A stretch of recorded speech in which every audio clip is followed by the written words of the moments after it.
Imagina estar encerrado en una celda donde el silencio solo se rompe con los gritos de dolor. Imagina que el hombre más temido de todo el penal, aquel que ha matado con sus propias manos a más de 20 personas, tiene un secreto tan oscuro que cuando lo descubras, no podrás dormir esta noche. Lo que estás a punto de escuchar es una historia real que sucedió en uno de los penales más peligrosos de México, y te advierto algo. Cuando llegues al final, vas a querer revisar 2 veces quién toca a tu puerta. Porque lo que descubrieron los guardias ese viernes por la tarde cambió para siempre la forma en que vemos el mal. Quédate hasta el final, porque lo que sucedió en esa última visita te va a helar la sangre. Era el año 2015. El penal de Santa Rosa, en el norte del país, era conocido por albergar a los criminales más despiadados de México. Muros de concreto gris de 8 metros de altura, torres de vigilancia en cada esquina, y un silencio pesado que solo se interrumpía con el sonido metálico de las puertas al cerrarse. Dentro de esos muros había hombres que habían perdido toda esperanza, hombres que habían olvidado lo que significaba la libertad. Pero entre todos ellos había uno que destacaba, no por ser el más fuerte, no por ser el más violento, sino por algo mucho más perturbador, por el terror absoluto que inspiraba con solo mencionar su nombre. Lo llamaban el Carnicero. Su verdadero nombre era Rodrigo Maldonado, pero nadie, absolutamente nadie en ese penal se atrevía a llamarlo así. Tenía 42 años cuando comenzó esta historia, pero parecía tener 60. Su rostro estaba marcado por cicatrices profundas, sus ojos eran 2 pozos negros sin vida, y sus manos, esas manos enormes y callosas, habían arrebatado la vida a más de 20 personas. Algunas con cuchillo, otras con sus propios puños. Era un hombre alto, de casi 1,90 m, con hombros anchos y una presencia que hacía que hasta los guardias más experimentados sintieran un escalofrío cuando tenían que acercarse a su celda. Rodrigo estaba condenado a cadena perpetua. No tenía posibilidad de salir jamás. Había cometido crímenes tan atroces que los mismos reclusos, hombres que también habían manchado sus manos de sangre, lo evitaban. En el comedor, cuando él entraba, todos bajaban la mirada. En el patio, cuando caminaba, se hacía un círculo de silencio a su alrededor. Era como si llevara consigo una nube de muerte, una aura oscura que advertía a todos que mantenerse lejos era la única forma de sobrevivir otro día. Los guardias tenían instrucciones estrictas, nunca estar a solas con él. Siempre debían ser 2 o más cuando entraban a su celda. Rodrigo no hablaba mucho. Pasaba los días en silencio, mirando la pared, como si estuviera en constante comunicación con algo que nadie más podía ver. Algunos decían que había enloquecido, que los años de encierro habían terminado de romper lo poco que quedaba de su humanidad. Otros susurraban que él no estaba loco, que simplemente había aceptado lo que era, un monstruo. Pero aquí es donde la historia se pone extraña. Verás, en ese penal como en todos, los reclusos tenían derecho a recibir visitas. Familiares, amigos, abogados. Era un momento de conexión con el mundo exterior, una pequeña luz en la oscuridad del encierro. Pero Rodrigo nunca recibía visitas. Nunca. En más de 8 años que llevaba encerrado, nadie había venido a verlo. Ni su madre, ni hermanos, ni antiguos conocidos. Nada. Era como si el mundo exterior lo hubiera olvidado por completo. O peor aún, como si todos los que alguna vez lo conocieron hubieran decidido que era mejor fingir que nunca existió. Hasta ese viernes. Era un día nublado de octubre. El cielo estaba cargado de nubes grises que amenazaban con descargar lluvia en cualquier momento. El viento soplaba frío, arrastrando hojas secas por el patio del penal. Los reclusos estaban en sus celdas, esperando la hora de la comida. Los guardias cumplían sus rondas rutinarias, aburridos, esperando que el turno terminara para poder volver a casa con sus familias. Todo parecía normal. Todo parecía como cualquier otro día en Santa Rosa, hasta que llegó ella.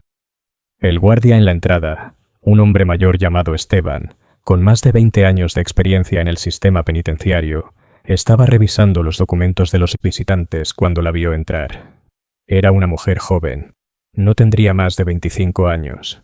Llevaba un vestido negro sencillo, largo hasta las rodillas, y su cabello oscuro caía sobre sus hombros en ondas suaves.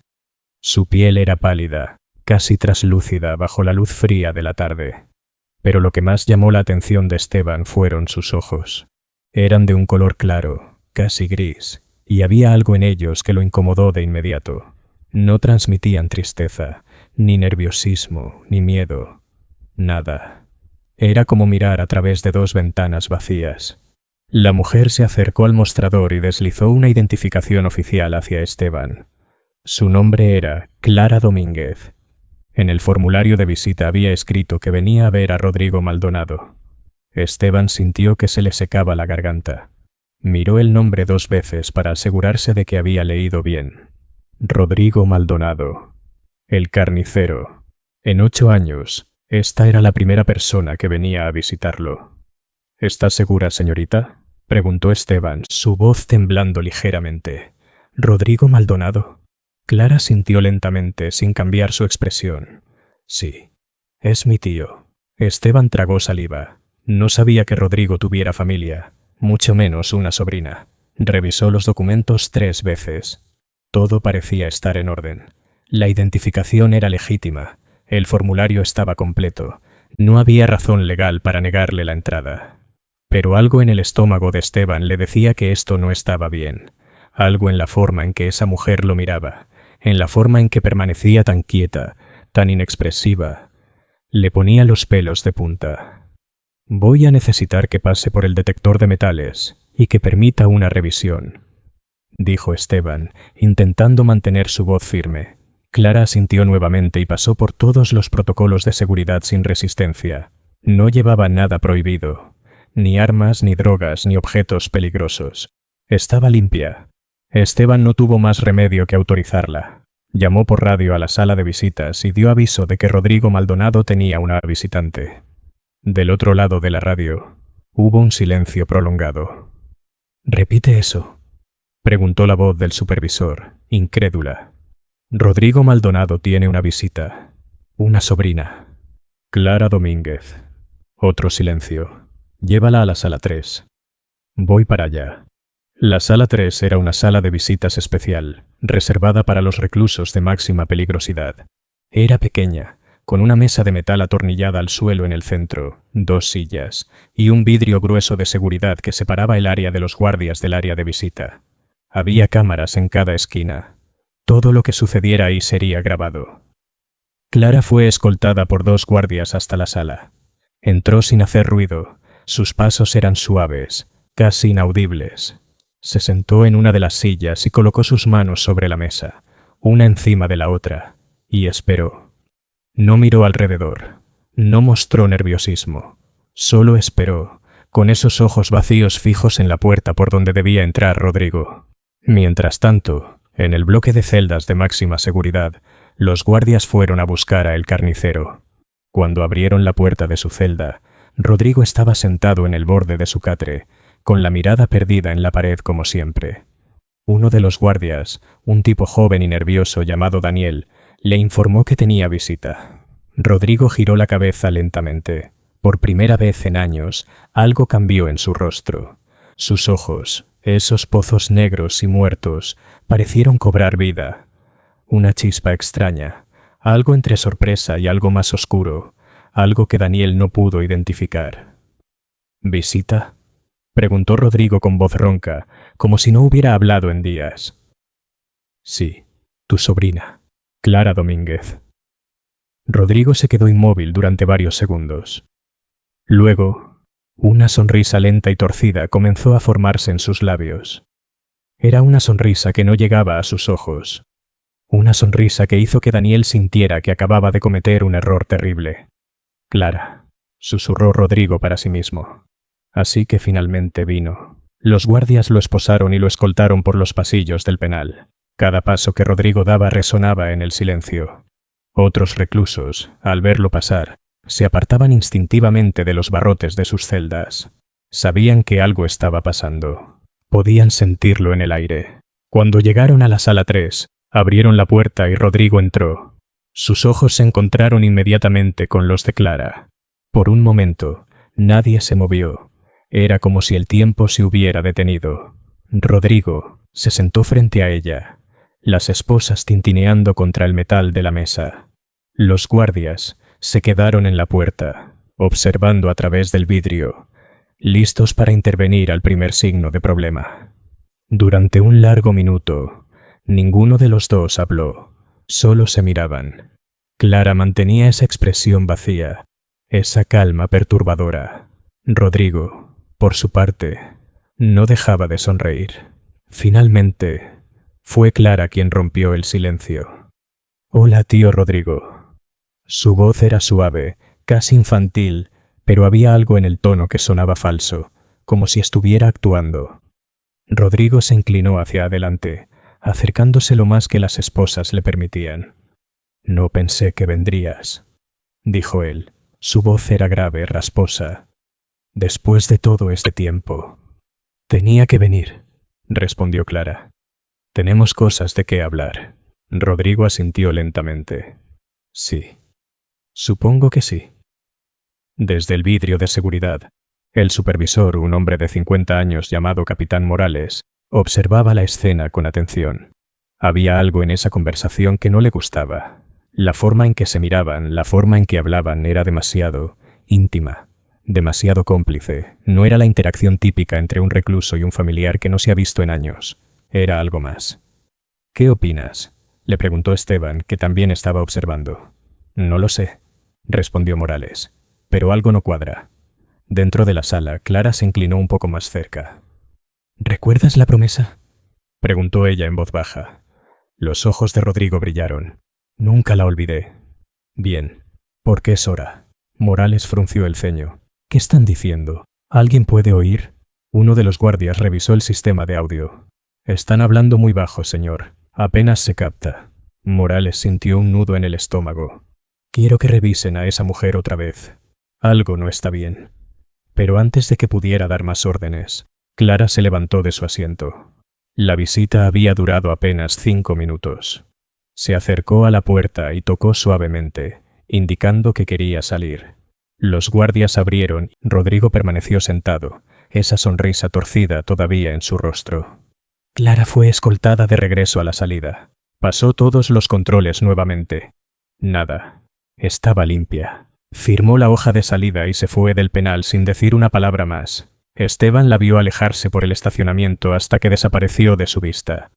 «Esa mujer me da escalofríos», murmuró para sí mismo.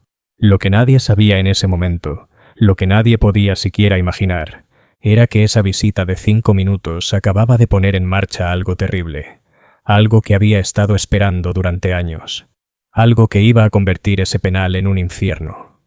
Esa noche, Rodrigo no durmió. Se quedó despierto en su celda, mirando el techo, esa sonrisa todavía en sus labios. Los guardias que pasaban por su celda en las rondas nocturnas sentían un escalofrío al verlo. Nunca lo habían visto así. Nunca lo habían visto feliz. A la mañana siguiente, todo parecía normal. Los reclusos salieron al patio para su hora de ejercicio. Rodrigo caminó hasta su esquina habitual, esa zona donde nadie se atrevía a acercarse, y se quedó ahí, de pie, observando a todos. Pero algo había cambiado en él. Ya no era la figura silenciosa y distante de siempre. Ahora había una energía nueva, una tensión que todos podían sentir pero nadie podía explicar. Uno de los reclusos, un tipo grande y musculoso llamado el Toro, que había estado en el penal durante 6 años, cometió el error de cruzarse en el camino de Rodrigo. Fue un accidente. Simplemente estaba caminando hacia el otro lado del patio cuando sus hombros chocaron. Era algo que pasaba todo el tiempo en el patio. Nada grave. Pero cuando el Toro sintió el contacto y giró para disculparse, se encontró con la mirada de Rodrigo. Y en ese momento, el Toro supo que había cometido un error fatal. Rodrigo no dijo nada. Solo lo miró. Pero esa mirada era diferente a todas las miradas que el Toro había recibido en su vida. No era una mirada de enojo, ni de desafío. Era una mirada de placer. Como si Rodrigo acabara de encontrar algo que estaba buscando. El Toro retrocedió instintivamente, levantando las manos en señal de paz. «Lo siento, hermano. Fue sin querer». Rodrigo inclinó la cabeza ligeramente, como evaluándolo. Luego, sin previo aviso, sonrió. «No te preocupes», dijo Rodrigo con esa voz rasposa. «Todos cometemos errores». Y se alejó. El toro se quedó ahí temblando. Los otros reclusos que habían presenciado la escena intercambiaron miradas nerviosas. Todos sabían que algo malo estaba por pasar. Cuando Rodrigo Maldonado, el carnicero, te sonreía, era porque ya te había marcado. Esa tarde, durante la comida, el toro no apareció en el comedor. Los guardias fueron a buscarlo a su celda y lo encontraron acurrucado en una esquina, temblando, sudando, sus ojos llenos de terror. «No puedo volver ahí afuera», murmuraba. «Él me va a matar. Lo sé, me va a matar». Los guardias intentaron calmarlo, pero el toro estaba en shock. Terminaron llevándolo a la enfermería y lo sedaron. El médico del penal informó que había sufrido un ataque de pánico severo, pero los guardias más experimentados sabían la verdad. El toro no estaba loco. Simplemente había visto algo en los ojos de Rodrigo que le había roto por dentro. Los días siguientes fueron extraños. Rodrigo comenzó a comportarse de manera diferente. Empezó a hablar con otros reclusos, algo que nunca había hecho antes. Se acercaba a ellos en el patio, en el comedor y simplemente hablaba. Conversaciones simples, triviales, sobre el clima, sobre la comida, sobre nada importante. Pero cada vez que lo hacía, los reclusos quedaban inquietos. Porque había algo en la forma en que Rodrigo hablaba, en la forma en que los miraba, que los hacía sentir como si estuvieran siendo estudiados, como si fueran ratones en un experimento. El capitán Morales comenzó a preocuparse. Convocó una reunión con los guardias senior. «Algo está pasando con Maldonado», dijo, su voz seria. «Desde esa visita ha cambiado. Está más activo. Necesito que lo vigilen de cerca. No quiero sorpresas». Los guardias asintieron, pero en el fondo todos sentían lo mismo: miedo. Porque vigilar a Rodrigo Maldonado era como vigilar a un tigre enjaulado. Podías verlo, podías mantener tu distancia, pero nunca sabías cuándo iba a saltar. Una semana después de la visita de Clara llegó el viernes nuevamente, y como si fuera una rutina, a la misma hora de la tarde, Clara Domínguez apareció en la entrada del penal. Esteban casi dejó caer su taza de café cuando la vio. «No puede ser», murmuró. Clara se acercó al mostrador con la misma calma de la vez anterior, deslizó su identificación y llenó el formulario. Venía a ver a Rodrigo otra vez. Esteban llamó inmediatamente al capitán Morales. «Señor, está aquí de nuevo. La sobrina». «¿Qué? ¿Otra vez?» «Sí, señor. Quiere ver a Maldonado». Morales sintió que algo estaba muy mal. «Hazla pasar, pero quiero a 3 guardias en la sala esta vez. Y quiero que todo esté grabado en alta definición. No me importa si tenemos que usar cámaras extra. Quiero ver y oír todo». Clara pasó por todos los controles de seguridad nuevamente. Limpia. Fue escoltada a la sala 3, donde Rodrigo ya estaba esperando. Esta vez, cuando sus ojos se encontraron, ninguno de los dos intentó disimular. Rodrigo sonrió abiertamente, y Clara, por primera vez, también sonrió. Era una sonrisa pequeña, casi imperceptible, pero estaba ahí. Se sentaron uno frente al otro. «¿Cómo van las cosas?», preguntó Clara. «Bien», respondió Rodrigo. «Mejor que nunca». «¿Ya hiciste lo que te pedí?». Rodrigo asintió. «Empecé, pero necesito más tiempo». Clara se inclinó hacia adelante. «No tenemos mucho tiempo, tío. Las cosas están moviéndose más rápido de lo que pensábamos». Desde el vidrio de seguridad, Morales estaba grabando cada palabra. «¿De qué demonios están hablando?». La conversación continuó durante 10 minutos. Hablaban en código, usando palabras vagas que podían significar cualquier cosa. La casa, el jardín, las semillas, la cosecha. Para cualquiera que escuchara, parecería una conversación normal entre familiares sobre una propiedad o un negocio. Pero Morales sabía que era algo más. Podía sentirlo. Cuando la visita terminó, Clara se levantó y salió sin mirar atrás. Rodrigo fue escoltado de regreso a su celda, esa sonrisa todavía en su rostro. Morales reunió las grabaciones y las revisó una y otra vez. Llamó a un experto en análisis de conducta del Departamento de Inteligencia Penitenciaria. Le mostró los videos de ambas visitas. El experto, un hombre delgado con lentes llamado Dr. Ramírez, estudió las grabaciones durante horas. Finalmente, levantó la vista hacia Morales. «Están planeando algo», dijo Ramírez. «No sé qué, pero definitivamente están coordinando algo. La forma en que hablan, el lenguaje corporal, las pausas, están comunicándose en un nivel que va más allá de las palabras». «¿Pero qué?», preguntó Morales frustrado. «¿Qué pueden planear? Él está encerrado aquí. No tiene forma de salir». Ramírez se quitó los lentes y se frotó los ojos. «Capitán, en mi experiencia, cuando un recluso como Rodrigo Maldonado empieza a recibir visitas después de años de aislamiento, y cuando esas visitas son tan calculadas, usualmente significa una de dos cosas. O están planeando una fuga, o están planeando algo dentro del penal». «¿Algo dentro?», repitió Morales. «¿Cómo qué?». Ramírez lo miró directamente a los ojos. «Violencia. Mucha violencia». Morales sintió un escalofrío. «Voy a aumentar la seguridad alrededor de Maldonado. Lo voy a poner en aislamiento si es necesario.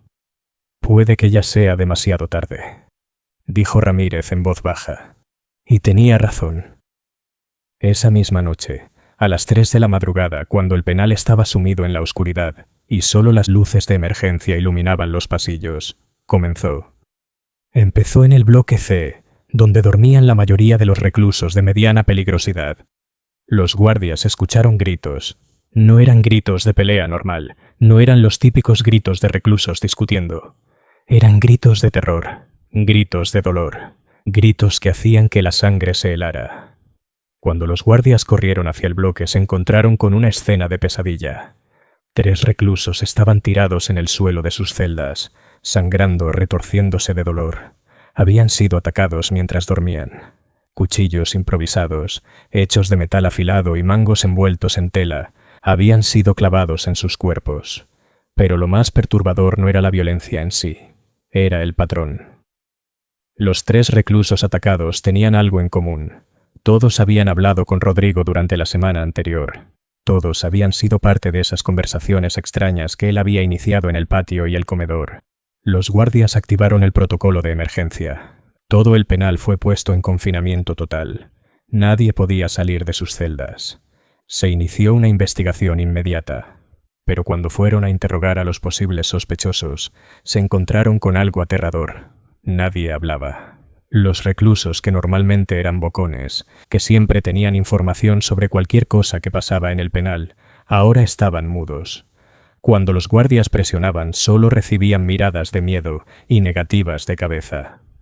Era como si un pacto de silencio se hubiera instalado en todo el penal. Y todos sabían por qué.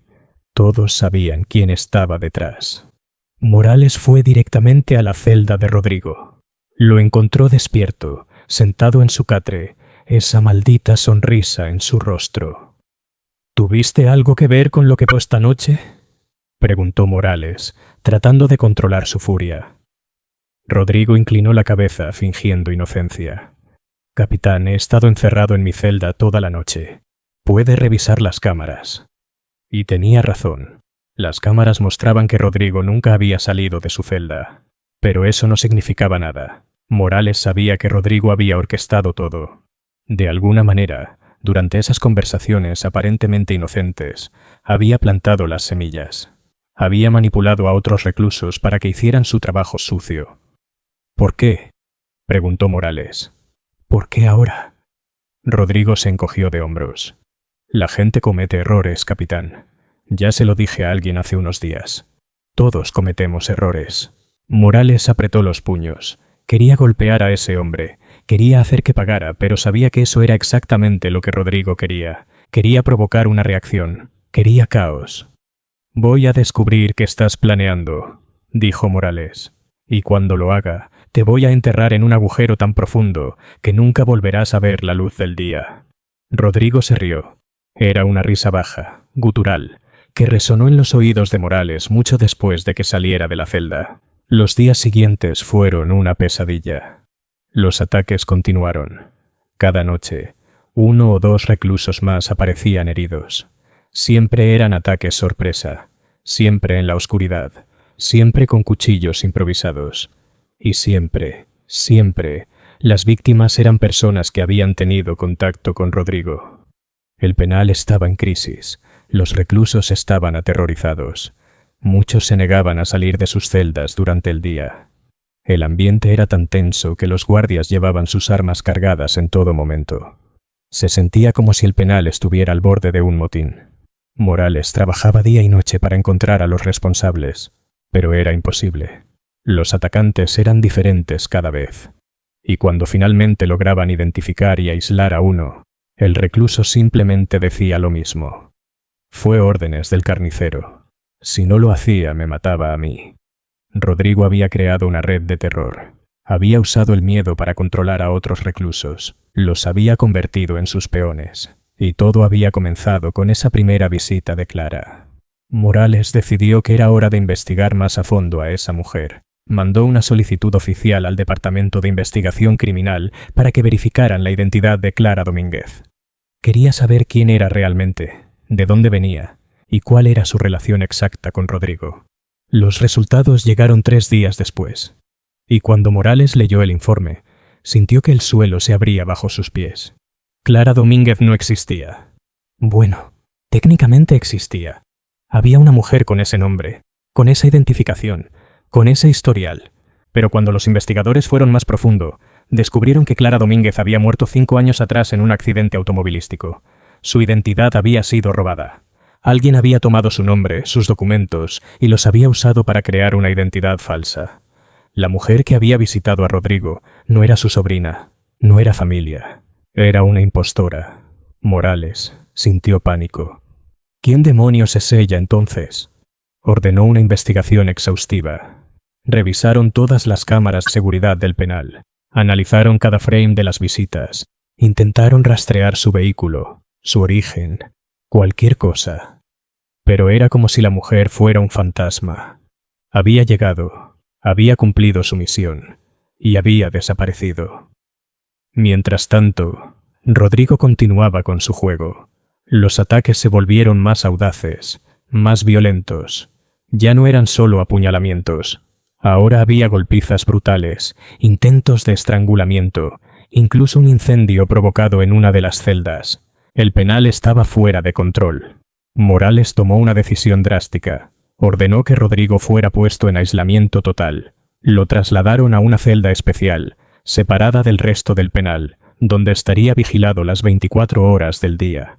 No tendría contacto con nadie, ni reclusos, ni visitas, nada. Cuando le informaron a Rodrigo sobre el traslado, él solo sonrió. «¿Crees que eso va a detenerme, capitán?», dijo mientras los guardias lo esposaban. «Ya detuviste lo suficiente», respondió Morales. Rodrigo se rió. «Capitán, no has entendido nada. Esto apenas está comenzando. Lo llevaron a la celda de aislamiento». Era una habitación pequeña, sin ventanas, con una cama de concreto y un sanitario. Las paredes eran blancas y frías. Una sola bombilla iluminaba el espacio. Era un lugar diseñado para romper la voluntad de cualquier hombre. Pero Rodrigo entró como si estuviera entrando a un hotel 5 estrellas. «Perfecto», dijo mientras se sentaba en la cama. Justo lo que necesitaba. Un poco de paz y tranquilidad. Los guardias cerraron la puerta con un golpe metálico. Rodrigo se quedó solo. Durante las siguientes 2 semanas el penal comenzó a calmarse. Los ataques cesaron. Los reclusos empezaron a relajarse un poco. Parecía que aislar a Rodrigo había funcionado. Morales respiró aliviado. Tal vez, solo tal vez, habían detenido lo que fuera que estuviera planeando. Pero entonces llegó el viernes, y como un reloj, a la misma hora de siempre, la mujer que se hacía llamar Clara apareció en la entrada del penal. Esteban casi grita cuando la vio. Tú no puedes estar aquí». Clara lo miró con esos ojos vacíos. «Vengo a ver a mi tío». «Tú no eres su sobrina. Sabemos que tu identidad es falsa». Clara inclinó la cabeza. ¿Tienen pruebas de que he cometido algún crimen? Esteban titubeó. Técnicamente no. No podían probar que había hecho nada ilegal. Usar una identidad falsa era un crimen, pero tendrían que arrestarla, procesar los cargos, y todo eso llevaría tiempo. Morales llegó corriendo cuando se enteró. Se paró frente a Clara, bloqueando su camino. No vas a ver a Rodrigo. No hoy. No nunca. Clara lo miró sin parpadear. Tengo derecho a una visita. Es la ley. Estás usando una identidad falsa. Eres una criminal. Pruébenlo. Morales estaba furioso, pero sabía que ella tenía razón. No podían retenerla sin cargos formales, y mientras estuvieran discutiendo aquí, ella ganaría tiempo. Si entras a este penal, dijo Morales en voz baja, te voy a arrestar. Te lo juro. Clara sonrió por primera vez. Era una sonrisa pequeña, casi dulce, pero había algo profundamente perturbador en ella. Adelante, capitán. Pero antes de que lo hagas, deberías saber algo. ¿Qué? Rodrigo no es el único que está dentro. Morales sintió que la sangre se le helaba. ¿Qué quieres decir? Pero Clara ya estaba dándose la vuelta. Ya descubrirán. Y se fue. Morales se quedó ahí, paralizado. ¿Qué quiso decir con eso? Rodrigo no es el único que está dentro. Corrió de regreso a su oficina y ordenó una revisión completa de todos los reclusos del penal. Quería saber si había alguien más que estuviera conectado con Rodrigo, alguien más que pudiera estar trabajando con él. Pero antes de que pudieran empezar, las alarmas comenzaron a sonar. Hubo un colapso en el bloque B. Una pelea masiva había estallado. Reclusos contra reclusos. Era un caos absoluto. Los guardias corrieron para intervenir, pero cuando llegaron se dieron cuenta de que no era una pelea normal. Era coordinada. Los reclusos estaban atacando puntos específicos. Las puertas de seguridad, los controles de las cámaras, las estaciones de los guardias. «¡Es un motín!», gritó uno de los guardias por la radio. «Necesitamos refuerzos. Todos los bloques. Es un maldito motín». Morales sintió que el mundo se desmoronaba. Esto era lo que Rodrigo había estado planeando desde el principio. No era solo crear caos, era tomar el control del penal. Mientras el motín se extendía, Morales corrió hacia la celda de aislamiento donde estaba Rodrigo. Necesitaba asegurarse de que él seguía encerrado. Necesitaba saber que al menos esa amenaza estaba contenida. Cuando llegó, encontró a los guardias que vigilaban la celda tirados en el suelo. Estaban vivos, pero inconscientes. La puerta de la celda estaba abierta. Rodrigo había escapado. El corazón de Morales latía tan fuerte que pensó que iba a explotar. Entró corriendo a la celda. Estaba vacía. Pero en la pared, escrito con lo que parecía ser sangre, había un mensaje. «Gracias por todo, capitán. Ahora empieza lo divertido». Morales salió corriendo de la celda, gritando órdenes por la radio. «Maldonado ha escapado. Repito, Rodrigo Maldonado ha escapado de su celda. Cierren todas las salidas. Nadie entra ni sale». Pero era demasiado tarde. El penal estaba en llamas, literalmente. Los reclusos habían prendido fuego a varias áreas. El humo comenzaba a llenar los pasillos. Los guardias estaban siendo superados en número. Era una catástrofe total. Y en medio de todo ese caos, Rodrigo caminaba libremente por los pasillos. No corría, no se escondía. Simplemente caminaba, con esa sonrisa en su rostro, como si estuviera dando un paseo por el parque. Los reclusos que lo veían se apartaban inmediatamente. Algunos incluso se arrodillaban. Rodrigo había dejado de ser solo un preso. Se había convertido en algo más.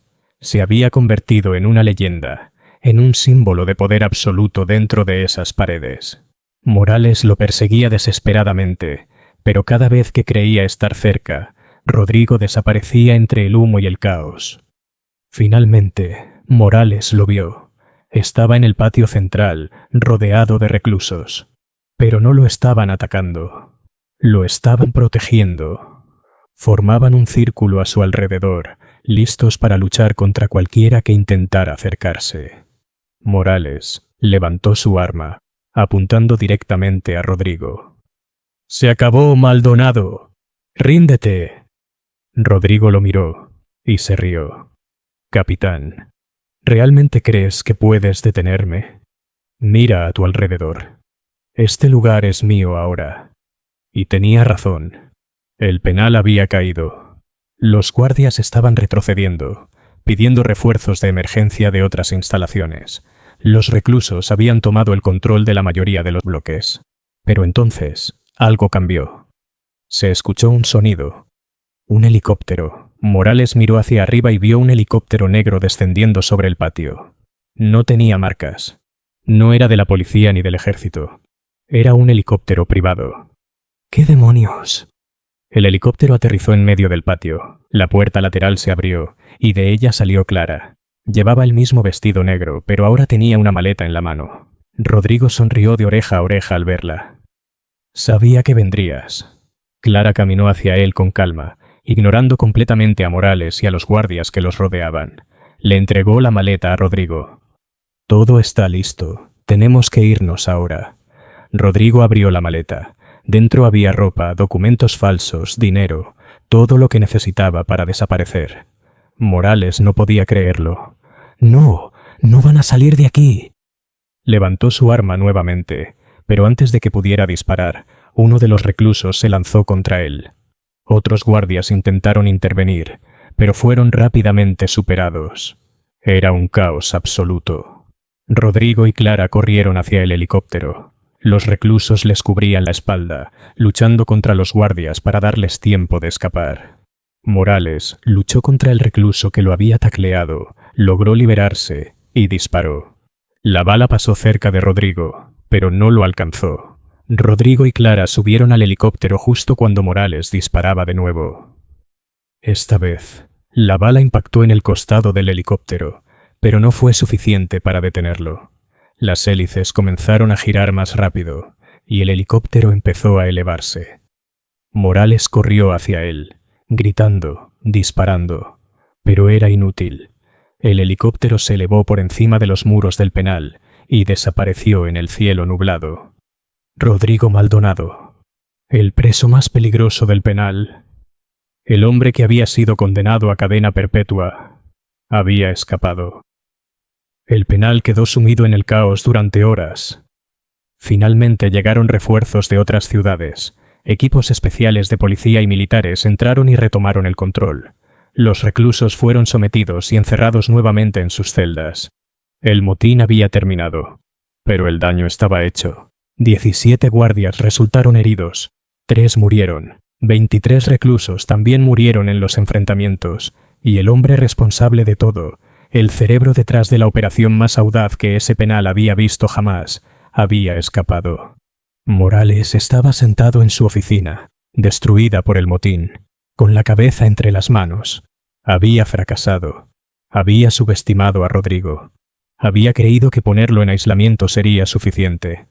Pero Rodrigo había jugado con ellos desde el principio. Cada movimiento, cada conversación, cada visita, había sido parte de un plan meticulosamente diseñado. Las autoridades emitieron una orden de búsqueda nacional.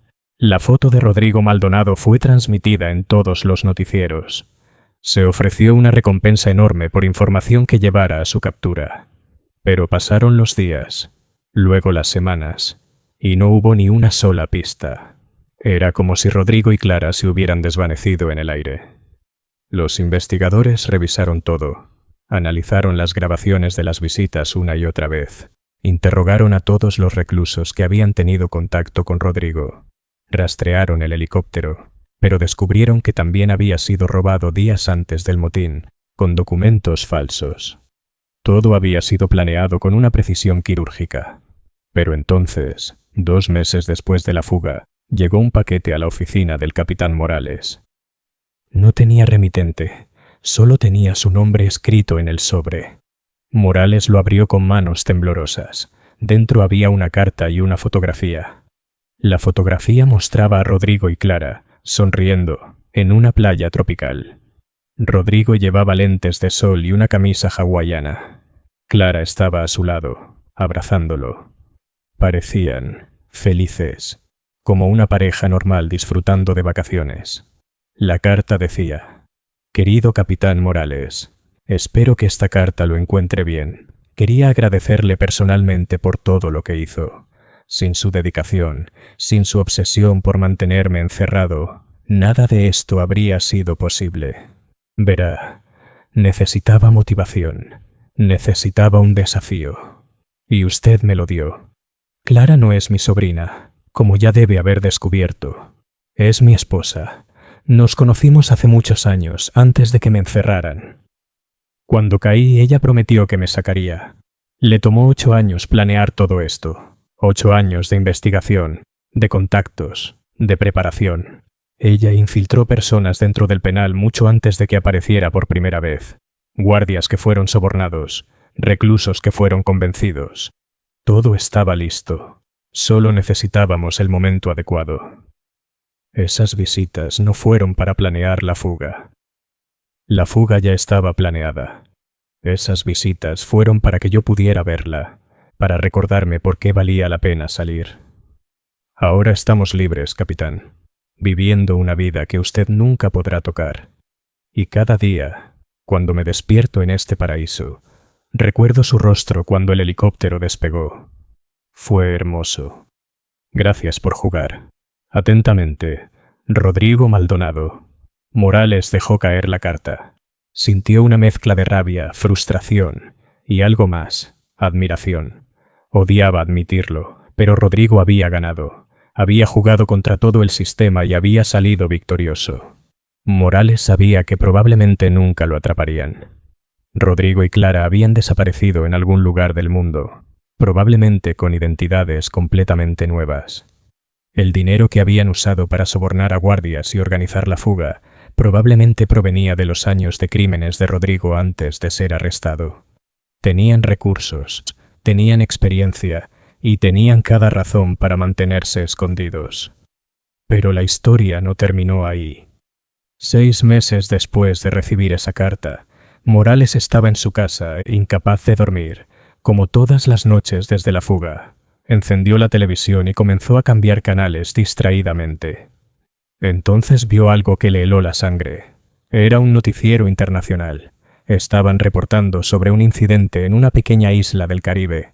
2 cuerpos habían sido encontrados en una casa de lujo. Un hombre y una mujer. Habían sido asesinados brutalmente, apuñalados múltiples veces. La casa había sido saqueada. Las autoridades locales identificaron a las víctimas como turistas adinerados que habían estado viviendo en la isla durante los últimos meses. Pero cuando Morales vio las fotos de las víctimas, su corazón casi se detiene. Era Rodrigo y Clara. Morales no podía creerlo. ¿Quién los había encontrado? ¿Quién los había matado? Llamó inmediatamente a sus contactos en la Policía Internacional. Querían más información sobre el caso. Le enviaron todos los detalles de la investigación. Lo que descubrieron fue perturbador. Rodrigo y Clara habían estado viviendo bajo identidades falsas en esa isla durante meses. Nadie sabía quiénes eran realmente, pero alguien los había rastreado, alguien los había encontrado, y ese alguien los había ejecutado. La investigación reveló que los asesinos habían dejado un mensaje. Escrito en sangre en la pared de la habitación donde encontraron los cuerpos, decía: «La deuda ha sido pagada». Morales investigó más. Descubrió que Rodrigo, en sus años como criminal antes de ser arrestado, había trabajado para un cartel importante. Había hecho trabajos sucios, había matado por orden, pero también había robado. Había tomado dinero que no le correspondía. Dinero del cartel. El cartel nunca olvidó.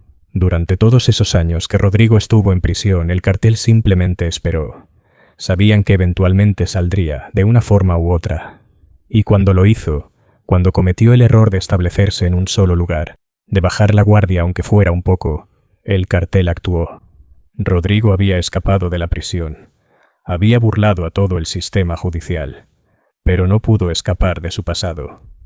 Morales se quedó sentado en su sala, mirando las fotos del reporte policial. Sintió una mezcla extraña de emociones. Por un lado, había justicia. Rodrigo había pagado por sus crímenes, aunque no de la manera que el sistema había planeado. Por otro lado, era un recordatorio de que en el mundo del crimen nunca realmente escapas. Siempre hay alguien que recuerda. Siempre hay una deuda pendiente. La historia de Rodrigo Maldonado. El carnicero. el preso más peligroso del penal de Santa Rosa, terminó en una playa paradisíaca, lejos de México, en un charco de sangre. Su brillante fuga, su victoria sobre el sistema, todo fue efímero. Al final, no fue la justicia oficial la que lo alcanzó, fue la justicia de las calles, la justicia de aquellos que no olvidan. Morales apagó la televisión. Por primera vez en meses, sintió que podía respirar. Rodrigo ya no estaba ahí afuera, libre, burlándose de él. Rodrigo estaba muerto. Pero esa noche, cuando Morales finalmente logró dormirse, tuvo una pesadilla. Soñó que estaba de regreso en el penal, caminando por los pasillos oscuros. Escuchaba pasos detrás de él, pero cada vez que se giraba no había nadie. El sonido de las risas de Rodrigo resonaba en las paredes, y entonces, al final del pasillo, veía una figura. Era Rodrigo, de pie, sonriendo, con esa sonrisa torcida que nunca parecía alcanzar sus ojos. «No puedes escapar de mí, capitán», decía la figura. «Nunca podrás». Morales despertó sudando, su corazón latiendo fuerte. Miró alrededor de su habitación. Estaba solo. Estaba seguro. Rodrigo estaba muerto. Pero la sensación no se fue, porque Morales sabía la verdad. Sabía que aunque Rodrigo estuviera muerto, el recuerdo de lo que había hecho, el miedo que había sembrado, viviría para siempre. En ese penal, en los guardias que habían estado ahí esa noche, en los reclusos que habían sido testigos de su poder. Rodrigo Maldonado se había convertido en una leyenda, una historia que se contaría en susurros en los pasillos de las prisiones de todo el país. La historia del hombre que logró lo imposible, el hombre que escapó, el hombre que, por un breve momento, fue libre. Y aunque su libertad terminó de la forma más brutal, aunque su vida terminó en violencia como había vivido, hay algo que nadie puede quitarle. Por un momento, Rodrigo Maldonado ganó. Y eso es lo que hace que esta historia sea tan aterradora. Porque nos recuerda que el sistema no es perfecto, que hay personas ahí afuera, personas brillantes y peligrosas, que pueden manipular, planear y ejecutar planes que parecen imposibles. Nos recuerda que el mal no siempre está encerrado detrás de barrotes. A veces, camina libre entre nosotros. Y a veces, incluso cuando pensamos que hemos ganado, cuando pensamos que la justicia ha prevalecido, hay fuerzas más oscuras trabajando en las sombras. Fuerzas que no responden a leyes ni a códigos. Fuerzas que solo entienden un lenguaje: venganza. Morales siguió trabajando en el penal durante algunos años más después de esos eventos. Implementó nuevos protocolos de seguridad, cambió todo el sistema de visitas, aumentó la vigilancia, hizo todo lo posible para asegurarse de que algo así nunca volviera a pasar. Pero cada vez que veía a un recluso sonreír, cada vez que escuchaba una conversación sospechosa, cada vez que una visita llegaba, sentía ese escalofrío, ese miedo de que quizás, solo quizás, había otro Rodrigo esperando su momento, otra persona brillante y peligrosa, planeando meticulosamente su escape. Porque esa es la naturaleza de lugares como ese penal. Son jaulas que contienen bestias, y a veces, no importa qué tan fuerte sea la jaula, las bestias encuentran la forma de salir. La historia de Rodrigo también dejó cicatrices en los reclusos. Aquellos que habían sido parte del motín, que habían ayudado en la fuga, fueron severamente castigados. Algunos recibieron años adicionales en sus sentencias, otros fueron transferidos a prisiones de seguridad aún más alta. Pero todos ellos llevaban consigo el recuerdo de esa noche. La noche en que el penal ardió, la noche en que el carnicero se liberó.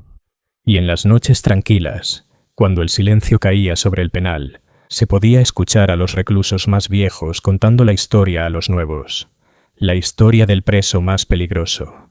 La historia de cómo una mujer misteriosa había visitado a un asesino y cómo esas visitas habían desencadenado el infierno. Nunca subestimes a alguien que no tiene nada que perder, decían los viejos reclusos. Y nunca subestimes el poder del amor, porque fue el amor lo que sacó a el carnicero de aquí. Un amor tan oscuro y retorcido que movió cielo y tierra para romper las cadenas más fuertes. Y esa es quizás la parte más perturbadora de toda esta historia. No fue un plan egoísta. No fue solo la sed de libertad de Rodrigo. Fue el amor. Un amor tan profundo que Clara dedicó 8 años de su vida a planear la fuga. Un amor tan fuerte que estuvo dispuesta a arriesgar todo, a convertirse en criminal, a mancharse las manos, solo para estar con él. ¿Qué clase de amor puede hacer que una persona haga algo así? ¿Qué clase de conexión puede existir entre dos personas que las lleve a desafiar todo, incluso la muerte? Estas son preguntas que Morales se hizo muchas veces después de todo esto, y nunca encontró respuestas que lo satisficieran. Lo único que sabía era esto: el amor, cuando se mezcla con obsesión, cuando se mezcla con oscuridad, puede ser la fuerza más peligrosa del mundo, más peligrosa que cualquier arma, más peligrosa que cualquier plan, porque el amor no conoce límites, no conoce miedo, y no se detiene ante nada. Años después, cuando Morales finalmente se retiró del sistema penitenciario, dio una entrevista a un periodista que estaba escribiendo un libro sobre los casos más impactantes de las prisiones mexicanas. Le preguntaron sobre Rodrigo Maldonado. ¿Qué aprendió de toda esa experiencia, capitán?, preguntó el periodista. Morales se quedó en silencio por un largo momento, mirando a través de la ventana de su casa, recordando. Finalmente, respondió: aprendí que el mayor error que puedes cometer es creer que conoces a alguien. Creí que conocía a Rodrigo, creí que sabía de lo que era capaz, pero estaba equivocado. Él era mucho más de lo que cualquiera de nosotros imaginó. Y esa mujer, Clara, ella era el verdadero genio detrás de todo. Éramos piezas en su tablero de ajedrez, y ni siquiera lo sabíamos. ¿Cree que merecían morir así?, preguntó el periodista. Morales lo miró directamente. No creo en la justicia poética ni en el karma. Creo en causas y consecuencias. Rodrigo eligió una vida de violencia, y esa vida eventualmente lo alcanzó. En cuanto a si merecían morir, no es mi decisión.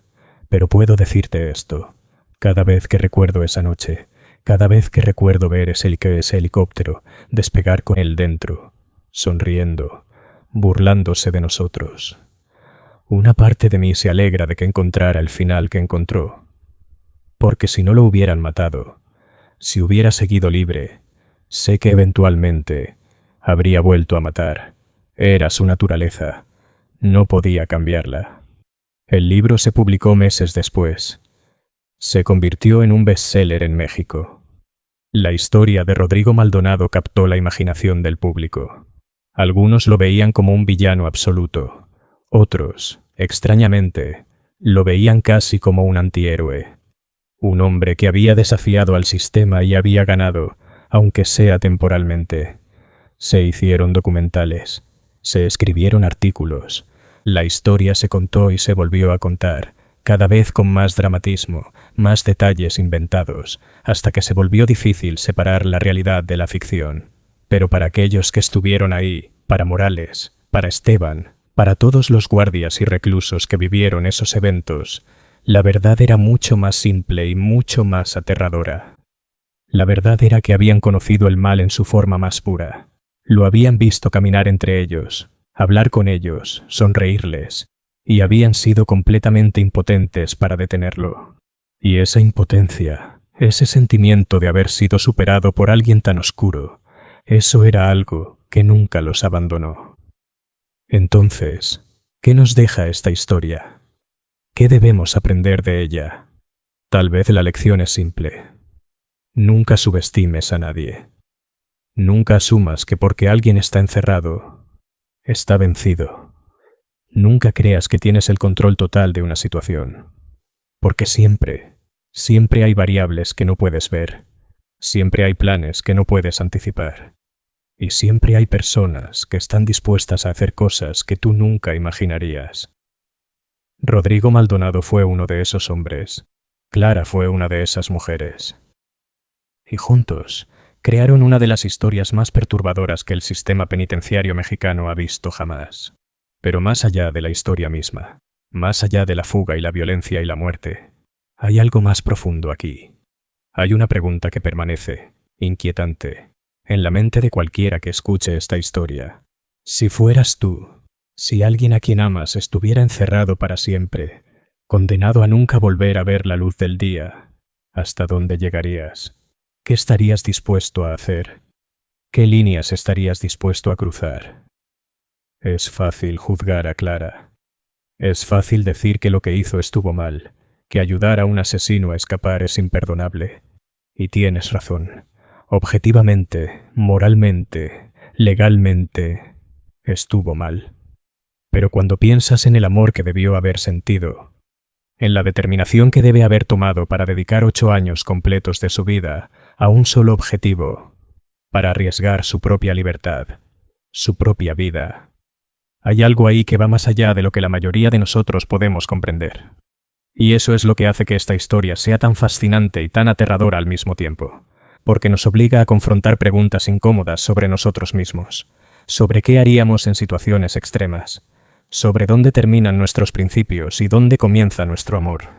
Lo que sí hay es un recordatorio de que el mundo no es blanco y negro, de que las personas son complejas, capaces de actos de gran amor y gran maldad, a veces al mismo tiempo, y de que debemos ser siempre vigilantes, siempre cuidadosos, porque nunca sabemos qué se esconde detrás de una sonrisa, detrás de una visita aparentemente inocente, detrás de unos ojos que parecen vacíos, pero que en realidad están calculando cada movimiento.